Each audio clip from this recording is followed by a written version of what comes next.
नमस्कार मित्रांनो. आज आपण एक खूप महत्त्वाचा टॉपिक बघणार आहोत. लाडकी बहीण योजनेची ई-KYC प्रोसेस. बऱ्याच लोकांनी स्कीममध्ये रजिस्ट्रेशन केलं आहे, पण ई-KYC पूर्ण झाली नाही म्हणून पेमेंट अडकून आहे. तर चला ही प्रोसेस स्टेप बाय स्टेप समजून घेऊ अगदी सोप्या भाषेत. ही ई-KYC पूर्ण करण्यासाठी तुम्हाला काही गोष्टी लागणार आहेत, ते तुमच्या सोबत ठेवा. एक, लाभार्थीचं आधार कार्ड. ह्यामध्ये तुमच्या आईचं किंवा बहिणीचं आधार कार्ड लागेल. आणखी कन्फर्म करा की मोबाईल नंबर तुमच्या आधार कार्डला लिंक केलेला आहे. सेकंड, तुमचा मोबाईल नंबर OTPसाठी. तिसरं, तुमच्या वडिलांचं किंवा पतीचं आधार कार्ड. आणखी चौथं, तुमच्या वडिलांचा किंवा पतीचा मोबाईल OTPसाठी. चला आता बघूया ई-KYC करायची सिंपल प्रोसेस. स्टेप नंबर 1, गुगलवर टाईप करा लाडकी बहीण महाराष्ट्र.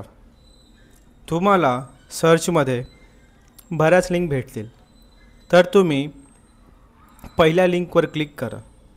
तुमच्या सोयीसाठी डिस्क्रिप्शनमध्ये मी वेबसाईटची लिंक दिली आहे, त्यावर क्लिक करा आणि सेकंड स्टेपला जा. आता स्टेप नंबर 2मध्ये तुम्हाला एक लिंक दिसेल, त्यावर क्लिक करा. तिथे लिहिलेलं असणार आहे, मुख्यमंत्री माझी लाडकी बहीण योजनेचे लाभार्थी ई-KYC प्रक्रिया पूर्ण करण्यासाठी येथे क्लिक करावे. त्यावर तुम्ही क्लिक करा. स्टेप नंबर 3, तुम्हाला लाभार्थीचा आधार नंबर टाकायचा आहे. यामध्ये तुमची आई किंवा तुमच्या बहिणीचा आधार नंबर टाका. त्याच्या खाली तुम्हाला कॅप्चा टाकावा लागेल.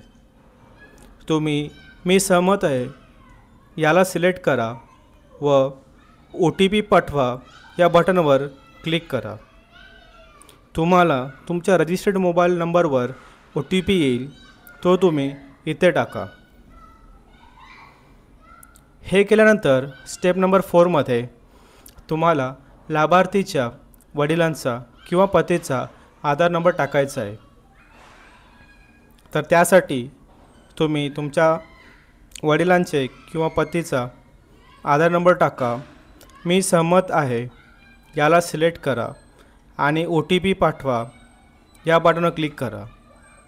तुमच्या वडिलांच्या किंवा पतीच्या मोबाईल नंबरवर OTP येईल, तो तुम्ही इथे टाका.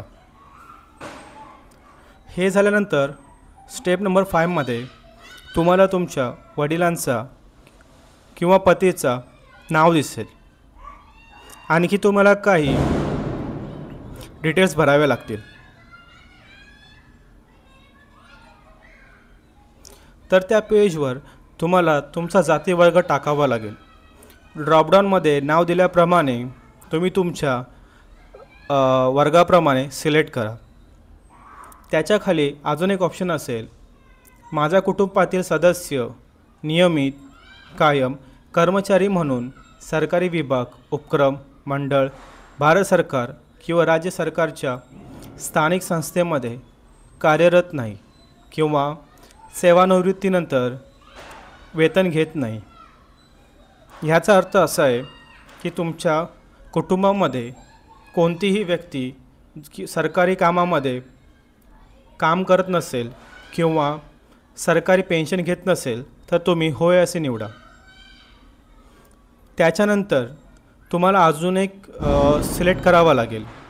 माझ्या कुटुंबातील केवळ एक विवाहित व एक अविवाहित महिला योजनेचा लाभ घेत आहे.